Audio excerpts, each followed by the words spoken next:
प्रिय विद्यार्थियों, एक बार पुनः मैं हाजिर हूँ आपके अपने यूट्यूब चैनल शालिनी हिंदी ज्ञान गंगा के माध्यम से। आप सभी विद्यार्थियों का हार्दिक स्वागत एवं अभिनंदन। प्रिय विद्यार्थियों, आज एक नए विषय, एक नए प्रकरण के बारे में हम लोग जानकारी प्राप्त करेंगे। प्रिय विद्यार्थियों, आज का विषय है नाथ साहित्य के प्रमुख कवि। इनके अंतर्गत हम लोग जानेंगे मसेन नाथ के बारे में और विद्यार्थियों जानेंगे गोरखनाथ के बारे में। तो दो महत्वपूर्ण कवि, नाथ साहित्य से संबंधित गोरखनाथ, मसेन नाथ के बारे में हम लोग जानकारी प्राप्त करेंगे। आइए प्रिय विद्यार्थियों शुरू करते हैं आज का क्लास। मत्स्येंद्र नाथ जो नाथ साहित्य के प्रमुख कवि हैं और इन्होंने नाथ साहित्य का एक तरह से नाथ साहित्य की स्थापना की। हालांकि सर्वश्रेष्ठ कवि गोरखनाथ को माना जाता है और मसेन नाथ चूँकि प्राथमिक कवि हैं, इन्हें विष्णु शर्मा के नाम से भी जाना जाता है। इनका वास्तविक नाम विद्यार्थियों विष्णु शर्मा है। पूजा का नाम इनका पिपलीश देव है और गुप्त नाम भैरवानंद है। तो इन तीन नामों पर पहले हम दृष्टि डाल रहे हैं कि परीक्षा में इस तरह से पूछा जाएगा कि मसेन नाथ का वास्तविक नाम क्या है, तो विष्णु शर्मा है। मसेन नाथ का पूजा का नाम क्या है, तो विद्यार्थियों पिपलीश देव है। मसेन नाथ का गुप्त नाम क्या है, तो भैरवानंद है। इस तरह से भी पूछा जा सकता है। इसी को दूसरी तरह से पूछा जा सकता है कि भैरवानंद किस कवि का गुप्त नाम है, तो वह मसेन नाथ का है। विष्णु शर्मा किस कवि का वास्तविक नाम है, तो यह मसेन नाथ का है। तो ये आपको याद कर लेना है। और पिपलीश देव पूजा का नाम है मसेन नाथ का। अन्य नाम विद्यार्थियों मछिंद्रपा नाम से भी जाने जाते हैं, क्योंकि सिद्ध साहित्य से भी ये जुड़े रहे। इसलिए आप देखते हैं कि सरहपा, कड़हपा, लुईपा, तो ये जो पा शब्द जुड़ा है इनके नाम में, ये आदर्शसूचक शब्द है और ये पा शब्द यहाँ भी जुड़ा है मछिंद्र के नाम के आगे बाद में देखिए, तो ये है मछिंद्रपा। मच्छंदरनाथ, मीननाथ, यानी इस तरह से भी प्रश्न पूछा जाएगा कि मच्छंद्रपा, मच्छंदरनाथ या मीननाथ किस कवि के अन्य नाम हैं, तो यह मसेन नाथ के हैं। तो विद्यार्थियों इसको अच्छी तरह से आप कंठस्थ कर लीजिएगा। मैं आगे बढ़ता हूँ। मसेन नाथ की रचनाओं के बारे में जानते हैं हम लोग। इनकी रचना है कौल ज्ञान निर्णय, जो अत्यंत ही महत्वपूर्ण रचना है कौल ज्ञान निर्णय। आकुल वीर तंत्र, कुलानंद, ज्ञानकारिका, तो ये रचनाएं इनकी हैं, इनको भी याद कर लेना है आपको। खास करके कौल ज्ञान निर्णय बहुत ही महत्वपूर्ण रचना है। और एक महत्वपूर्ण बात विद्यार्थियों कि कौल ज्ञान निर्णय का संपादन प्रबोध चंद्र बागची ने किया था। इसको भी आपको याद कर लेना है कि कौल ज्ञान निर्णय है ना, कौल ज्ञान निर्णय का संपादन किसने किया है, तो प्रबोध चंद्र बागची ने किया है। प्रबोध चंद्र बागची ने कौल ज्ञान निर्णय का संपादन किया है, जो कि मसेन नाथ की प्रमुख रचना है। और इनके हिंदी के पदों को हजारी प्रसाद द्विवेदी नाथ सिद्धों की बानियाँ नाम से जो है संपादित किया है इन्होंने इस ग्रंथ के माध्यम से। और पीताम्बर दत्त बड़तलवाल ने योग प्रवाह नाम से इसका संपादन किया है। इनके पदों का संपादन जो है पीताम्बर दत्त बड़तलवाल ने योग प्रवाह नाम से किया है और हजारी प्रसाद द्विवेदी ने नाथ सिद्धों की बानियाँ नाम से किया है। और प्रिय विद्यार्थियों, मसेन नाथ चौथे बोधिसत्व अवलोकितेश्वर नाम से भी प्रसिद्ध है ना।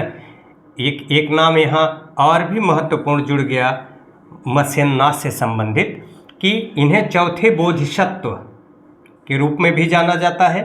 अब इस तरह से भी प्रश्न पूछा जा सकता है विद्यार्थियों कि नाथ संप्रदाय का वह कौन सा कवि है जो चौथे बोधिसत्व के नाम से भी प्रसिद्ध है, तो वह मसेन नाथ है। और बोधिसत्व नाम क्या है इनका बोधिसत्व के रूप में, तो अवलोकितेश्वर नाम है। अवलोकितेश्वर नाम चौथे बोधिसत्व के रूप में अवलोकितेश्वर नाम किसका है, तो यह मत्स्येंद्र नाथ का है। ये बहुत ही महत्वपूर्ण प्रकरण है विद्यार्थियों, इसको अच्छी तरह से नोट कर लीजिएगा। परीक्षा में अब इसी तरह से सवाल पूछे जाएंगे जो अभी तक नहीं पूछे गए हैं। आपको उन बिंदुओं पर खास करके नज़र रखनी है, दृष्टि डालनी है, उनका अध्ययन करना है, जो अब तक की परीक्षा में नहीं पूछे गए हैं। सरल है या कठिन है इससे मतलब नहीं है। अब आयोग इस तरह का प्रश्न बना रहा है कि जो एकदम जो परंपरागत परीक्षा के प्रश्न पत्र हैं उनसे अलग हट करके, तो जब तक आप पूरा अध्ययन नहीं किए रहेंगे किसी कवि के बारे में, किसी कालखंड के बारे में, तो आप प्रश्नों के सही उत्तर नहीं दे पाएंगे। इसलिए विद्यार्थियों, मैं आप लोगों के लिए ये व्याख्यात्मक जो प्रकरण है उस तरह का प्रकरण लेकर के आता हूँ। किसी कवि के बारे में संपूर्ण जानकारी आपको, किसी कालखंड के बारे में संपूर्ण जानकारी आपको मिले, तो आप वीडियो को अगर ध्यानपूर्वक देखेंगे तो निश्चित ही वह आपके लिए ज्ञानवर्धक होगा। आइए प्रिय विद्यार्थियों, गोरखनाथ के बारे में जानते हैं। गोरखनाथ के गुरु का नाम मत्स्येंद्रनाथ है, या दूसरे शब्दों में कह सकते हैं कि गोरखनाथ मत्स्येंद्रनाथ के शिष्य हैं। और प्रिय विद्यार्थियों, गोरखनाथ के समय के बारे में विद्वानों में मतभेद है, और इसलिए गोरखनाथ के समय को राहुल सांकृत्यायन ने 845 ईस्वी माना है, हजारी प्रसाद द्विवेदी ने 9वीं शती माना है, पीताम्बर दत्त बढ़तवाल ने 11वीं शती माना है, और डॉक्टर रामकुमार वर्मा आचार्य रामचंद्र शुक्ल ने 13वीं शती माना है। यानी आचार्य रामचंद्र शुक्ल एवं डॉक्टर रामकुमार वर्मा ने 13वीं शती माना है। तो इससे भी प्रश्न पूछे जा सकते हैं कि राहुल सांकृत्यायन ने गोरखनाथ का समय क्या निर्धारित किया है, हजारी प्रसाद ने क्या निर्धारित किया है, पीताम्बर दत्त बढ़तवाल ने क्या निर्धारित किया है, और आचार्य रामचंद्र शुक्ल एवं डॉक्टर रामकुमार वर्मा जी ने क्या समय निर्धारित किया है। तो आप देख रहे हैं, राहुल सांकृत्यायन ने 845 ईस्वी, हजारी प्रसाद द्विवेदी 9वीं शताब्दी, पीताम्बर दत्त बढ़तवाल 11वीं शती, और आचार्य रामचंद्र शुक्ल एवं डॉक्टर रामकुमार वर्मा ने 13वीं शती निर्धारित किया है। तो यह तो है गोरखनाथ का समय। प्रिय विद्यार्थियों, आइए गोरखनाथ की रचनाओं के बारे में जान लेते हैं। उनके जो हिंदी की रचनाएं हैं उनमें शब्द, पद, शिष्यादर्शन, प्राण संकली, नरवय बोध, आत्मबोध, अभय मात्रा बोध, 15 तिथि, सप्तवार, मच्छिंद्र गोरख बोध, रोमावली, ज्ञान तिलक, ज्ञान चौतीसा और पंचमात्रा, ये 14 रचनाएं हिंदी की हैं जिन्हें डॉक्टर पीताम्बर दत्त बढ़तवाल ने माना है। ये 14 रचनाएं प्रामाणिक माना है किसने? तो डॉक्टर पीताम्बर दत्त बढ़तवाल ने माना है।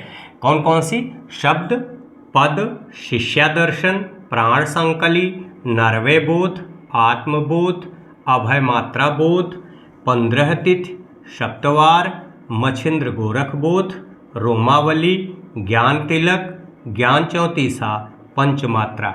और प्रिय विद्यार्थियों, संस्कृत भाषा की जो रचनाएं इनकी मानी जाती हैं वो 8 हैं। कुल 8 रचनाएं हैं इनकी, जिनमें सिद्ध सिद्धांत पद्धति, विवेक मार्तंड, शक्ति संगम तंत्र, निरंजन पुराण, वैराट पुराण, गोरक्ष शतक, योग सिद्धांत पद्धति, योग चिंतामणि।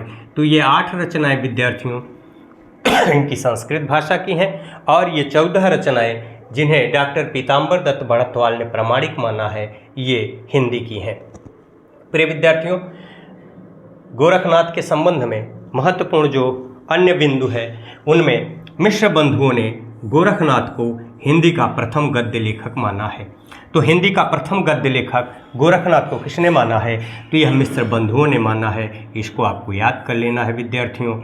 हजारी प्रसाद द्विवेदी ने लिखा है कि शंकराचार्य के बाद इतना प्रभावशाली और इतना महिमान्वित भारतवर्ष में दूसरा कोई नहीं हुआ। ये कथन अच्छी तरह से आप नोट कर लीजिएगा, क्योंकि वर्तमान समय में प्रत्येक प्रतियोगी परीक्षाओं में, चाहे टीजीटी, पीजीटी, ईएलटी या असिस्टेंट प्रोफेसर की है, उन सब में कथन बहुत पूछा जाता है।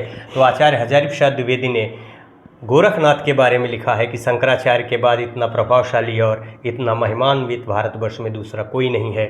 तो ये कथन आचार्य हजारी प्रसाद द्विवेदी का है। ये दो रूप में प्रश्न पूछा जा सकता है।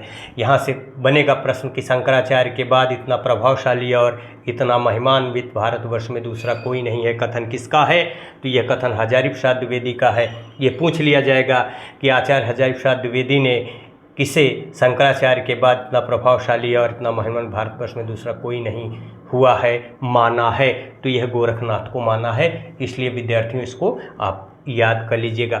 और आचार्य हजारी प्रसाद द्विवेदी ने एक और वक्तव्य दिया है जिनमें उन्होंने ये कहा है कि इनकी सबसे बड़ी कमजोरी इनका रूखापन एवं गृहस्थ के प्रति अनादर भाव है।